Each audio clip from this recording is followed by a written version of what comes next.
कोलकात्यात त्या रात्री काय घडलं? आईला म्हणाली, मी जेवले, तू पण जेवून घे. क्षणात सारं उद्ध्वस्त झालं. आर.जी. कर मेरीज कॉलेजमध्ये 9 ऑगस्टच्या मध्यरात्री डॉक्टर तरुणीची बलात्कार करून हत्या झाली.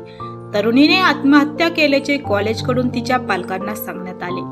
पण लेकीची अवस्था पाहून तिच्या वडिलांना संशय आला. त्यानंतर कॉलेजचे बिंग फुटलं. या घटनेचा तपास सीबीआय करत असून त्यातून अनेक धक्कादायक गोष्टींचा उलगडा होऊ लागलेला आहे. तर सीबीआयनं गेल्या 2 दिवसात मृत तरुणीसोबत शिकणाऱ्या विद्यार्थ्यांची चौकशी केली. त्यातील निम्म्याहून अधिक विद्यार्थ्यांनी रुग्णालयातून मानवी अवयवांची तस्करी करत असल्याची माहिती सीबीआयला दिलेली आहे. याबद्दलचं कृत्य सीबीआयनं सूत्रांच्या हवाल्यानं दिलं आहे. घटना सामान्य वाटावी यासाठी बलात्कार करण्याचं आल्याचं समोर आलेलं आहे. तर मेडिकल कॉलेजमध्ये बऱ्याच कालावधीपासून सेक्स आणि ड्रग्ज रॅकेट सुरू असल्याचा आरोप आहे. एका राजकीय पक्षाचा नेता आणि त्याच्या भाच्याचा या सगळ्याचा समावेश आहे.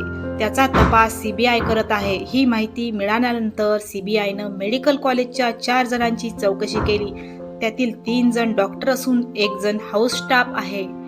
सूत्रांनी दिलेल्या माहितीनुसार आर.जी. कर मेरीज कॉलेज आणि हॉस्पिटलमधील वैद्यकीय कचरा गोळा करण्याचे, औषध आणि अन्य वस्तू पुरवण्याचे काम व्यवस्थापनाच्या जवळील व्यक्तीला मिळालेलं आहे.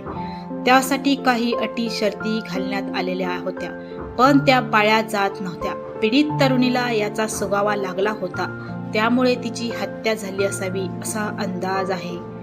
तर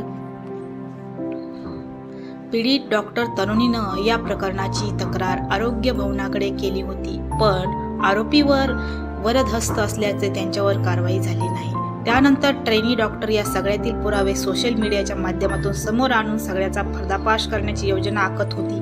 त्यामुळे तिचा काटा काढण्यात आला असा दावा रुग्णालयाच्या डॉक्टरने केलेला आहे. लेकीच्या हत्येमध्ये रुग्णालयातील संपूर्ण विभागाचा हात असल्याचा दावा ट्रेनी डॉक्टरच्या वडिलांनी केला. तिची हत्या दुसरीकडे करण्यात आली.